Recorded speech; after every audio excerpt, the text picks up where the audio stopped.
Welcome back to another episode of Rock Boys Football. Dill, we have a lot to talk about on a Sunday morning. And number one, some opinions have changed about some of these teams across the country, most notably Indiana. Going on the road, and Dill, that was not a fluke win. Indiana just showed the country that, look, we knew Indiana was good. We just weren't sure if they were different from last year. When they bumped up against the best teams in the country, did they have the juice? We got that question answered in a big time way. Number two, Dill, Texas, second half against Oklahoma. Does that get the ball rolling for a Texas team that we know can bang with anybody in the country? Alabama going on the road playing Missouri. Stock up on Alabama. It's been that way for the last couple of weeks. And Dill, I'll say it, man, stock down on Missouri, right? We had question marks about Bo, what he could do in games when he had to make consistent big time throws. Do we get our answer Saturday afternoon with Missouri at home there? We'll get into that. Dill, USC inserting themselves back into the college football playoff conversation. And look, do we need to talk about Sharon Moore on the hot seat? Do we need to talk about Michigan just not being the team that a lot of us thought they are? Yeah. But at the same time, Dill, USC, that was dominant, especially along the lines of scrimmage. You get that version of USC the rest of 2025. This team can absolutely do some damage. And Dill, we got some hot seat conversations too. James Franklin at Penn State, that just don't seem like it going to work anymore, right? Mike Norvell at Florida State, that seems like it ain't going to work. And then Dill, Hugh at Auburn, man, did that game not go exactly how we talked about it on Monday afternoon in the preview? Like Auburn looked to be the better team specifically in that first half. And we thought Auburn had the ability with their roster to test Georgia in a lot of different ways. But on the flip side, do we say, hey, in the second half, in the fourth quarter, like what coach, what program do we trust more to win this football game? It was very clearly Kirby Smart. It's exactly what we saw Saturday night, Dill. I think Hugh Freeze got to have that conversation too. Now, before we get into it, two things. Number one, the amount of support for these longer formatted episodes has been amazing. So appreciate you guys for that. We are open to some constructive criticism down in the comment section. The boys still trying to get the hang of this. Now, number two, what team did you change your opinion on the most? Whether it's a positive way, whether it's negative, let it fly in the comment section. Appreciate you guys rocking with it. If y'all do enjoy the content, consider subscribing to the channel. Dill, without further ado, Kurt Signetti in Indiana. And there was nobody more bitter than you watching this football game because I know you ain't a really Kurt Signetti guy. They dominated here. Well, what's your opinion on Indiana going forward here? I think they have that top-end talent to be much more competitive in these big spots. And I think, frankly, it starts at the top with Fernando Mendoza. And, Curtis Rourke was really good, and he operated that offense really effectively for Indiana for the most part. But, against the big dogs, his talent level probably just wasn't quite up. It was his playmaking ability, right? Like when you went on the road and played Ohio State and it wasn't perfect for you, and you had to maybe use your legs or get outside the pocket and be a little bit more of a difference maker. Curtis Rourke didn't have that in him. Fernando Mendoza does, and to his credit, he's operating the offense as clean as Curtis Rourke did, but also given that playmaking juice. Still, I totally agree. Fernando Mendoza, that changes the complexion of this football team in 2025. And also, their top-end dogs are they're some of the best players in the country. Like Elijah Surratt, I mean, probably a top 5 wide receiver in all the game. He is really good. He's got something synced up with how him and Fernando Mendoza kind of operate. And he had it with Curtis Rourke, frankly, last year. So it's not just like some fluke. That back shoulder ball they can get. It's a cheat code, dude. It's really tough to deal with, and it's going to be tough for everybody, I feel like. And then on the other side of the ball, D'Angelo Pounds is one of the best corners in the country, and he fundamentally changes how they can play defense because, I just don't think guys can get open against him. He can really shut half of the field down, and then the linebackers impressed me to no end. All three of them were incredible. I mean, Dill, you told me Indiana has the ability to go to 3 linebacker sets and deal with Oregon speed. I'd have told you out your damn mind. That's exactly what they did. And I love what you just said about, hey, are your best football players some of the best in the sport? It's kind of what you're talking with Indiana because you go back to last year, hey, were your best football players when you took the field against Ohio State, Were your best football players even the best players on the field? Like, no, probably not. That was our big takeaway when Oregon went on the road to Penn State. Hey, who were the best players on the field that night? There's a bunch of Oregon guys. Though we saw some of the best players on that field filled with really good players. They were wearing Indiana helmets. That seems to be the difference. I'll throw in another guy, man. Carter Smith, that left tackle. That might be a top 5 tackle in the country too. There are so many hidden gems on this roster. You can tell the talent is up. And then the second part is this coaching staff it's the best coaching staff in the country, right? It has to be. It's unbelievable. Is Curt Cignetti going to be back at Indiana next year? God, and I hate to put water on this because, like, obviously that's not what the Indiana fans want to talk about. And they're they're kind of giving him the ammo to be back. So Agreed. It's like I don't inherently doubt that they can keep him because like they've given him the commitment that he frankly needs. And I look at this team like, yeah, he's got a chance to go win a national championship. Like, why would he necessarily leave? I know Florida's going to come calling or Auburn's going to come calling, and like the big dogs of the sport, he is number one coach by it's not even close. So I'm sure they're all going to be calling, but Indiana, they've stepped up and tried to like give him a really competitive offer to like stay. And you have to give Cignetti so much credit. Has completely flipped the perception. It's a football school now. In less than 18 months, he has made this university a football school. That is so fun to watch happen and play out. Now, where do you rank them in your college football playoff rankings? And I'll say this, man, are they not walking into the Big Ten championship game undefeated? And why do I feel comfortable saying that? I ain't going to say that for a lot of these teams because there's so much inconsistency in the sport. You could call it parity. I choose inconsistency. Like, there's just a lot of quarterbacks that you ain't going to know what you're going to get every single week. A lot of programs that you're not sure what you're going to get every single week.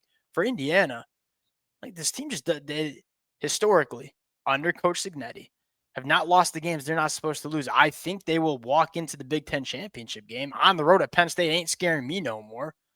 I mean, where do you have them ranked right now as we sit in the college football playoff rankings? I got them at 4. I don't know how you can take them above A&M. That's probably the question. Why? Miami, Ohio State, I think it's really tough to like not have those two teams 1 and 2 with the way they've looked all year. I think Texas A&M is like they're the truth. Like what they did to Florida, just dominating them. Like, well, I think that's a really impressive football team down there in A&M. And I still look like A&M's still like just a more talented roster than Indiana right now. Okay, but I'm talking pure resume. I'm talking like I ain't talking about Indiana, Texas A&M neutral site. We can get into that. That'll be a hell of a game if we get that. What's the most impressive win we've seen from any team period on the year? Oh, it's this win against Oregon for sure. But like that, I think you still got to take body of work. You still got to take like, okay, look, do they have the wall-to-wall talent? I think A&M, to me, it's still 3. But we disagree on that. And Dill, I don't disagree on it that strongly because I am a believer in Texas A&M. Like that's a really, really good team. But I'm looking at Indiana and say we have to start having that conversation of like they're definitely in the top 5. Ain't no question about that. I think they're in that conversation with the top 3. All right, on the Oregon side of things, what's the panic meter?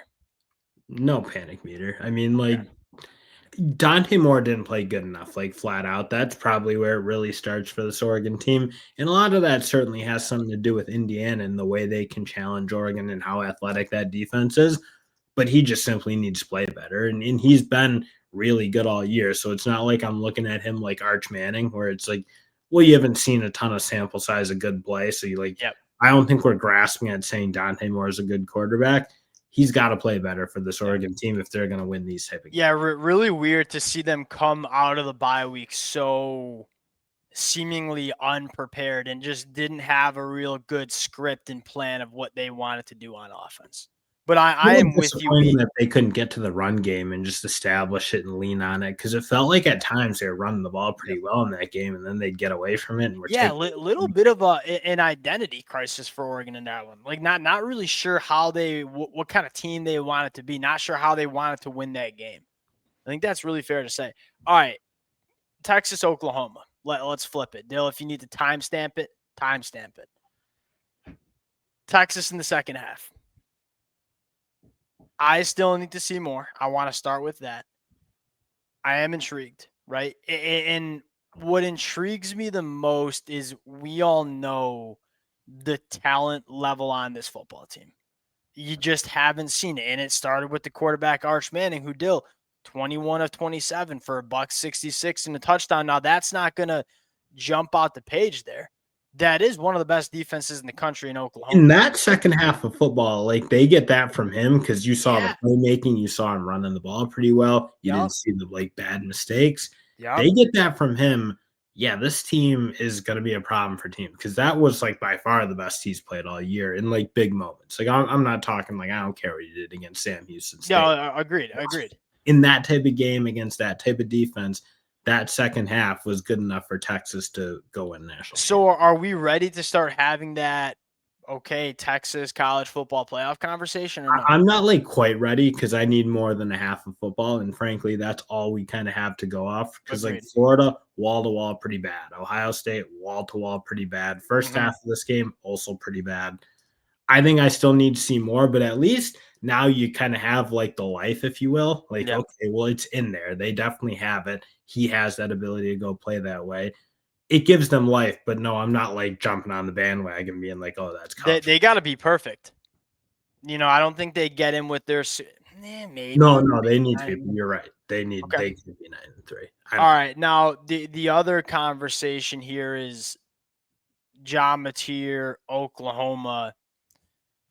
What are your big takeaways from Oklahoma? Are you like, is it a stock down game for Oklahoma? Because Dill, to me, it's not a massive stock down. Like, John Mateer was pushing it. Was he ready to play? Was he not? It didn't look like the thumb was affecting him throwing the football. There were a couple of really bad decisions that John Mateer made, but it's not like the ball was coming out funky. The ball had some zip. The ball was tight.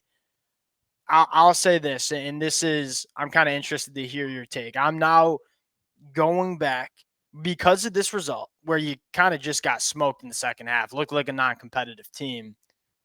I went back and looked at Oklahoma's resume. Said, is that resume as strong as we thought? I think people are doing too much of this like hindsighting resume. Okay. Like, I don't know. Like, is Auburn that bad? Like, Auburn's a pretty good team. That's just still a pretty good win for me. Still, Auburn outplayed him in that football game, though. That's if you're gonna poke the resume for sure. You can poke that like Auburn probably had a good case to win that game. Michigan again. It's like I still look though. Michigan stinks.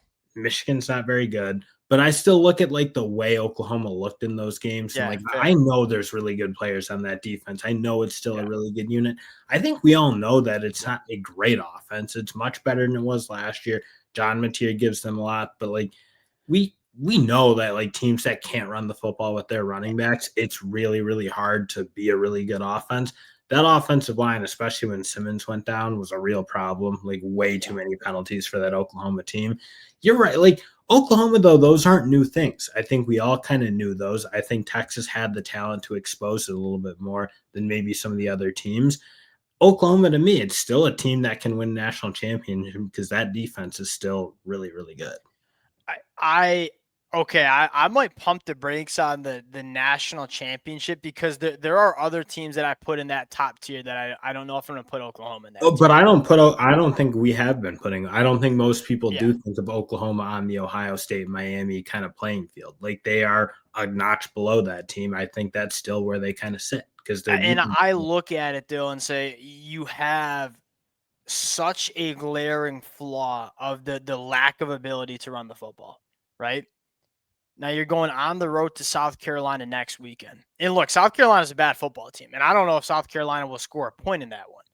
But if you're going to be dropping back and throwing the football all night against South Carolina on the road, that game has the opportunity to get hairy, right? You get Ole Miss at home, but then you go on the road to play Tennessee.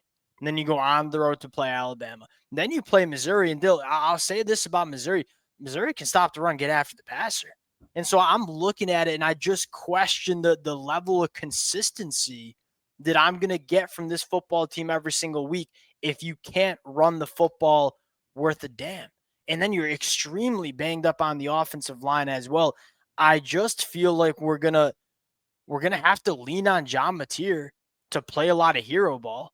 I think he has the ability to make it happen. That's where I think we all kind of knew that coming in. You could look at this team and say this is not a great offense around John Mateer. The wide receivers, probably Solid. the worst game we've seen from them in that time, dropping too many passes, and a lot of that was John Mateer was also not great. He was bad. Certainly started there. Yeah. I don't know. I don't think this game fundamentally changed my opinion on Oklahoma. I think it exposed their warts, but we knew those warts kind of existed. It's not like I like that.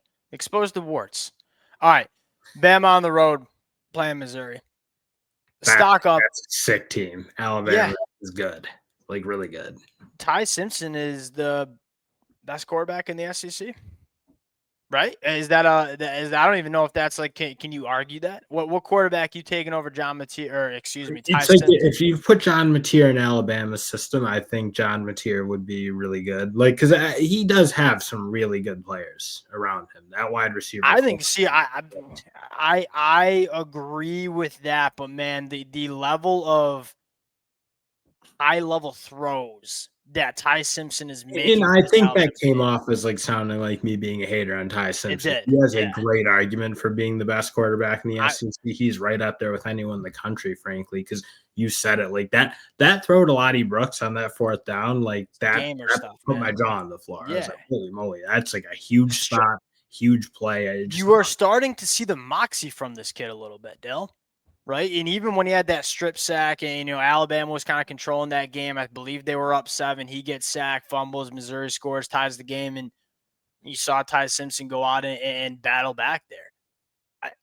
He has the talent. Like, he was a 5-star coming out of high school for a reason. You have seen that arm talent on full display. There were 2 question marks. The number 1 question mark is, hey, is this Alabama offensive line going to do enough to keep him clean the way they need to? It wasn't perfect from Alabama, but on the road against by far the best pass rush that they've seen all year, I thought it was pretty solid. And then it was definitely like they were in that battle for sure. I came away very impressed with that offensive line for the most part. You certainly saw some moments, but like when you play a Damon Wilson and Zion Young, like they're gonna have their moments too. Those are NFL players. Alabama's off, and Caden Proctor, he's really starting to turn it up. Like, he's playing the way they need him to play. And I'll say, like, you get that true freshman Mike Carroll putting it together at right tackle towards the end of the year. Yeah. I still think I like what they're doing with him, working him in. Because he gives them that ceiling. He'll be a better player than Wilkin Formby. 100%. Definitely. They beat Missouri at their own game here. Missouri was undefeated because of their ability to win the time possession, stay in third and manageables, and win on third downs. And Missouri was the best third down offense in the SEC. They were the best time of possession team in the SEC. Alabama dominated in both of those metrics. And here's the other thing about Alabama. What was the biggest question mark? I think this Alabama offense can score on most defenses they'll see.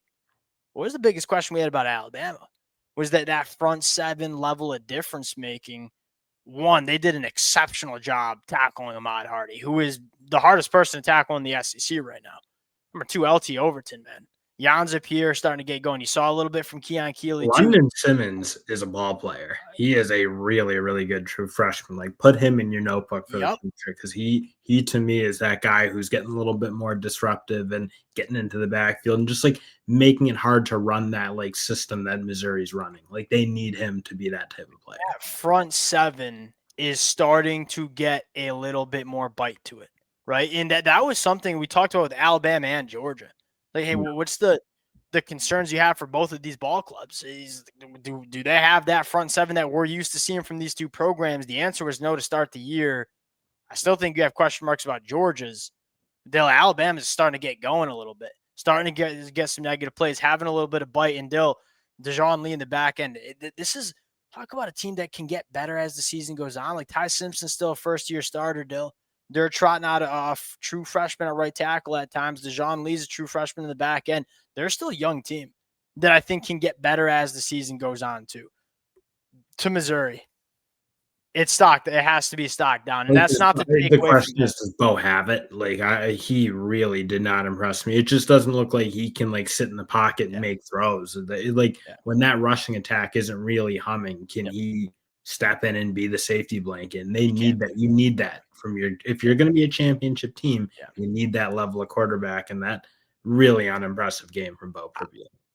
That was the question was inevitably when you play in the SEC, there will be teams that will get you out of your A game. And the A game is, hey, we're going to run some outside zone. We're going to stay on schedule. We're going to get the ball out quick in the passing attack. We're not going to ask Bo Prabula to do too much and just move the football down the field. We said, hey, if Alabama can make Bo Prabula be more of a pocket guy that has to make some high-level throws to win, can Bo Prabula answer the bell? And he flat out did it. And you look at that third down efficiency stat, like that pretty much sums up the issues they have with him. Like you need to be better on third down. When they made him sit in the pocket, process, find answers, and make high-level throws outside of that first drive where they kind of scripted that sucker, it was really tough sledding for that Missouri offense. Now, can they still be a college football playoff team? Yeah, because that Missouri defense, I really do like. They can stop the run. They can get after the passer. I thought the secondary, there were a lot of people that, hey, Missouri secondary stinks. Can they hold up? I don't know. My take was Ty Simpson made some high-level throws in that game, right? It was not Missouri secondary's bad. This is a good football team. Is Bo Prabula the quarterback to allow them to compete in the SEC at the highest level, to win an SEC championship, to make a run in the playoffs? We definitely did not get that answer Saturday afternoon. All right, let's go to another surpriser, and I was dead wrong about this one, Dale. USC at home against Michigan. USC on the road against Illinois. They just straight up got bullied. And that stigma of that soft California USC team going to the Big Ten, it was real when they went on the road to play Illinois. Well, that's how a lot of people saw this game going, with Michigan going out to USC. This is the complete opposite deal. You look at the numbers here. USC ran the football better. They created more negative plays. They controlled the time of possession. They beat Michigan's own game at times.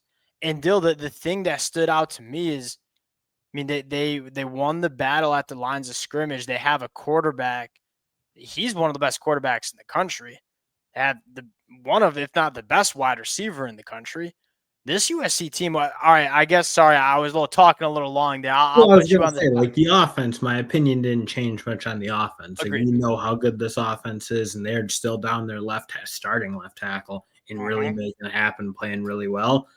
This defense, like, that's the recipe they need. Like, because Michigan at times was getting their run game going, and they were able to pound a bit, but the ability to then create negative plays and force Michigan into the game that Michigan didn't necessarily want to be in, that's what they needed. And that's what they missed against Illinois. They didn't create like a single negative play for the most part in that game. And that's going to be a huge problem, frankly, for USC if they can't do it. Against Michigan, they kind of executed their game plan on defense, which, again, they didn't give up a ton of big ones. I think the one, obviously, to Andrew Marsh, but otherwise, they didn't give a ton of big ones. They only gave up one play that went over 20 yards, I believe. I was kind of doing the numbers before we went on, and that checks out. If USC goes on the road and beats Notre Dame, I'm buying all the stock in the world at USC, because I kind of want to see them do it one more time, right? Because now we have a sample size of it not going very well. We have a sample, and this has been a problem for Lincoln Riley in USC going on the road and playing your best ball. But you're going on the road and playing Notre Dame next weekend. That is a similar version of Michigan, just much better on offense, right? Can you go on the road, play that brand of football, come out with a win? Because if you do, this USC team, they're off to the races, man. And they have and here's the thing that we've always said with USC. They're going to have the opportunity to win every single game they play, because they can drag you into a shootout. This USC team against what I think is a solid Michigan defense, right? USC punted one time in this football game. If it wasn't for 2 red zone turnovers and one was just a brutal one by Jaden, I mean, this wouldn't have been a game in the fourth quarter. And it really wasn't a game in the fourth quarter, period. Michigan, Sharon Moore, hot seat What I mean, you're a Michigan fan. He's like on the hot seat board now. Like, I don't think Yeah. it's scorching hot like a Mike Norvell or Billy Yeah. Napier. I Because think again, there's things like he's doing that are gonna give him a bit of a runway, like the way he's cranked up the recruiting. So there's some outside things going on that you like. Yeah. You think you're certainly starting to wonder, like, can he maximize the program? Because they're not playing to their talent. Like, this defense is a more talented unit than what they trotted out there. They made so many bad mistakes. It looked like schematically they were just getting hammered and like really beaten up by Lincoln Riley. So there's now starting to be like that question: is he going to be able to get the best of? Like, yes, you can recruit, and that certainly matters. You got to be able to maximize along with it. I think that's starting to become a bit of a question for sure more. Okay, so to the Michigan fans who are listening 25 minutes in, if there's any, we'll dive into this more because, the boys are both Michigan fans, and we got a lot more takes than probably a USC fan wants to hear about Michigan's program. Dylan, you got to give them 2026, right? You got to give them year 2 with Bryce. You got to give him year 2 with some other really young, talented football players. A guy like Andrew Marsh, Andrew Babaloa coming back from injury, a couple guys in defensive back room. The other thing you like is Michigan's very clearly taking a step in what they've done from a talent acquisition standpoint, and that matters in this sport, having a head coach that can stimulate recruiting. Sherrone Moore has shown the ability to do that better than Jim Harbaugh. The questions we have for Sherrone Moore are the same damn questions we had when he took this job. He's never been a head coach before. And what I mean by that is, look, we ain't counting that like filling games for Jim Harbaugh suspended. It's about like managing this football team as the head guy every single week and making sure this team is prepared every single Saturday. And you honestly, you're getting like similar to the Hugh Freeze quite. Like, Hugh Freeze does a lot of things really well, but on game day, is he getting the best out of that program? No. In Michigan, I don't think is right now getting the best out of themselves on game day with Sherrone Moore at the helm. I have a better comp than Hugh Freeze. Billy Napier, man. No, because Billy Napier has some other thing. Like, they make brutal mistakes. The player development at Florida is like really good to me, and I look maybe I don't know that you have enough like runway, frankly, for Sherrone Moore on like player development yet. I still kind of want to see it. Hugh Freeze, he's some of the things that were happening in that game though were like very why are we making these sort of like very clear mistakes over and over and over? I don't know. There's something off about game day though for Sherrone Moore. That's no doubt about that. Is that not what we say about Billy Napier though? Yeah, I guess you're right. I guess it could be all three of them though, honestly, because all three, like, yes, they recruit guys well, they keep guys in their program, but like on game day, it's not good. I felt Dill. I'm not gonna lie that as a man, we'll move on from this. My biggest frustration is you knew you had a true freshman quarterback that you were planning on starting, right? You went out and got him, and that was the beginning of November when Bryce Underwood announced his flip commitment to Michigan. And like immediately from that point on, you knew Bryce was going to be your guy in 2025. But at the same time, you knew you did not have a ton around the quarterback position that was going to be here in 2025. And I just don't feel like they went out and did it. You know that I want to complain about that. It's like they were moving the ball a bit. This defense. They were not moving the ball a bit. They had 316 total yards. I don't think they were. Well, here, you know what? Actually, that's fair because USC just controlled that game for the first 3 quarters. Really, for the first. It was right? It was the defense. All right, we'll move on though. Well, we're getting into the weeds a little bit. We'll get into our takes more on Sherrone Moore. And if you're a USC fan that's interested in hearing about that, well, tune in for the separate episode because I got some takes I want to get off my chest about Sherrone Moore in Michigan. All right, Del. Do you want to, all right, briefly, LSU taking care of business against South Carolina, able to run the football a little bit? What's your take on LSU after this one?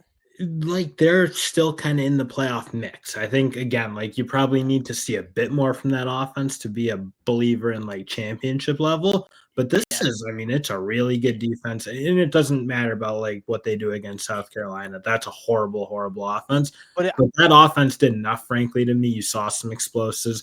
They're not like an irretrievably broken offense to me. Like, they have enough on that offense that if they can find some rhythm, they can be good enough to win. Again, we need to see it similar to like Texas, frankly, where you can't just see like 15 starts of it. You got to see more consistency. but they have the talent to do it, and that defense is still rocking. I don't hate that comp. I don't hate that LSU Texas comp, right, man? Like two really good defenses with two offenses that look, South Carolina's offense, it might just be at the point of no return right now with their offensive line. Because I'll say this, on the scoreboard is 20-10. You won 10 points at home against a not so good South Carolina team. You had 420 yards of total offense. You turned the football over twice inside the 10. One, I think, was on the 1 yard line, right? You moved the football in this game. Probably the best performance from the LSU offense that we've seen all year. So if you're an LSU fan, say, hey, coming out the bye, Garrett Nussmeier getting a little bit healthy. Caden Durham getting a little bit healthy, offensive line getting some pieces back. Hey, maybe this offense is going back in the right direction. And if that's the case, this LSU team's formidable. 2025. I don't think Shane Beamer's on the hot seat, but holy smokes, is this just like such a poorly coached football team? Really disappointing year, Walt. Like this offensive line, I don't know how you can trot this type of unit out. And it's like, again, it's not horribly on. I didn't think. I mean, now I'm starting to wonder maybe it is just like these guys aren't good enough. That's certainly part of it, but like I don't know how you can trot this offensive line out there. That's it's the worst offensive line in the Power Four, and it's not close. I wouldn't be surprised. Like I'm looking at my phone. It's early on Sunday morning, though. Yeah, to see some changes. I wouldn't be surprised. This is probably the game because you had 317 yards of total offense. 75 of them came on one play. A couple more came in kind of some garbage time moments. It is offensive line plays a disaster. Offensive play calling it's bad, but I think it starts with the offensive line. There are some changes that Shane Beamer needs to make within this program. Dill, Northwestern goes on the road to Penn State, beats James Franklin. James Franklin, was he crying on the sideline? I'm not the judge of that. Looked dejected. Looked like he was looking at that stadium for potentially the last time because he was kind of soaking it in a little bit, Dill. Do you see James Franklin back at Penn State? I don't see how you can keep him after this because he's letting the wheels really fall off the track. And that's never been the problem, man. And you can toss in a bad season. That is what it is. Like we've seen coaches lay eggs and then like Brian Kelly at Notre Dame, and then you saw it with Jim Harbaugh in 2020 at Michigan. Like you've seen bad seasons, but like this is like just they're becoming unglued. Like I don't even know how you pick up the piece at this point. To me, you haven't seen him win the big games. That was obviously a bit of a problem, but was never necessarily going to get him fired. Now you're going to run this season in where you didn't win your big game, obviously, against Oregon, and then you just let that snowball into absolute chaos. We've never seen it get like this. We've seen them not win the big games, but we've never seen them lose the games they're not supposed to lose. And not that only defense that James Franklin had was, hey, we're always consistently a damn good team. Oh, shoot. Now we can. It had 13 first downs the whole football game against Northwestern at home, man. It's insane. I mean, that is an absolute disaster. And the worst part about it was this was supposed to be the year. Like, they go out and take and he kind of said it. That's like the almost crazy. Like, he said, this is the best team I have. They let him go out and buy Jim Knowles from Ohio State. I mean, they gave him everything, and he just laid an egg. So if James Franklin and Penn State move on from one another, because that almost just seems like maybe James Franklin wants out too. He's battling with the fans on the sidelines, right? And so, where does James Franklin, does he end up coaching somewhere else in 2026, or you take a year off, reset, and come back? How do you see that playing out? I think it depends on the jobs, but I'd be like, is he going to be in the mix if Florida's open or Auburn's open? Is he in the mix for that job? I don't know if I'm Florida. I don't know if I'd want him. If you wanted to go coach Virginia Tech or UCLA, I'm sure he could go get those jobs. I don't know if I'd want to take those jobs from him. It's such a step back. It's going to be a really interesting. It's like almost going to feel like the Dan Mullen, not even Dan Mullen, maybe like just where are you going to go after that? You kind of got to the mountaintop and you couldn't quite make it happen. I don't know. Maybe he just goes and gets a spot on the beach.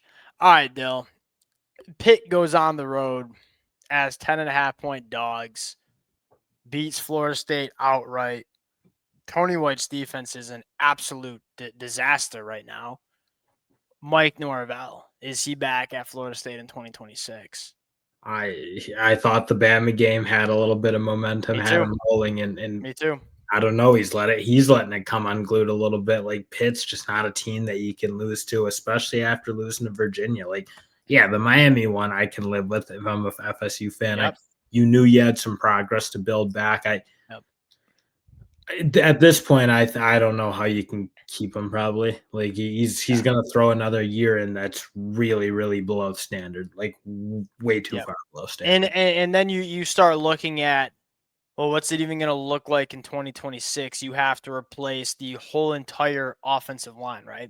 Every single guy's going to be And your graduating on that pipeline looks offensive bad. line. We know the pipeline's bad because there's Is the difference non-existent. between him and some of these other guys like Hugh Freeze or Billy. It's like there's Yeah. still the hope with those teams because like Yeah. talent to talent, Agreed. those teams are trotting out teams that look right. I mean, FSU wasn't the more talented team against Pitt. Like Pitt was running up that game, like they couldn't stop him on defense.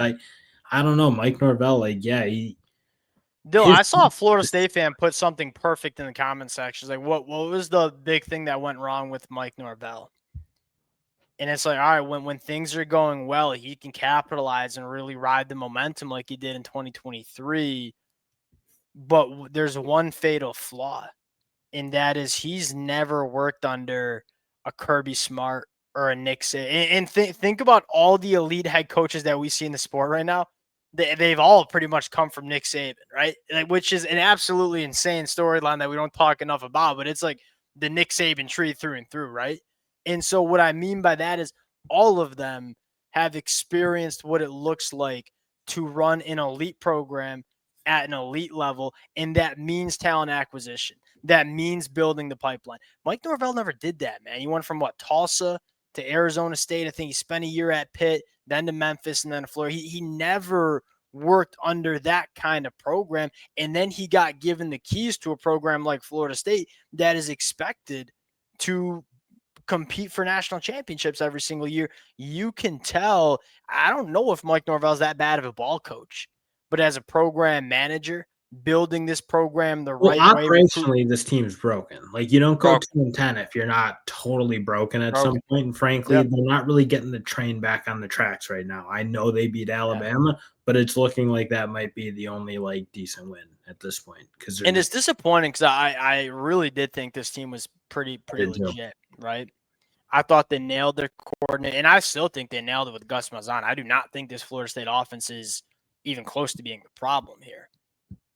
Tony White's defense, and I don't want to be too critical of Tony White because golly, he just doesn't have the guys. There's some real problem with the players, but that's where I don't know. Do you really trust him to get that talent pipeline restocked the way he needs to? It's hard to know, or it's hard to really. The thing is, and here's the problem that I see is that if you want to get the trains back on the track, it's not going to be a 1-year thing. Like you have to start doing things right for a couple of years before you get back to where I think Florida State fans want. And I don't think there's that patience. Like I think you just want to restart with the new coach and kind of reset the clock.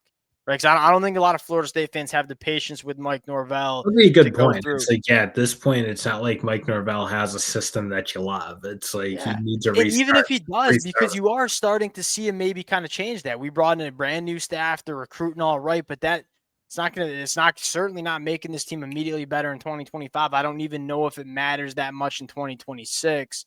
I don't think Florida State fans have the patience for, like, you shouldn't be having to rebuild your program in year 5, year 6. Yeah.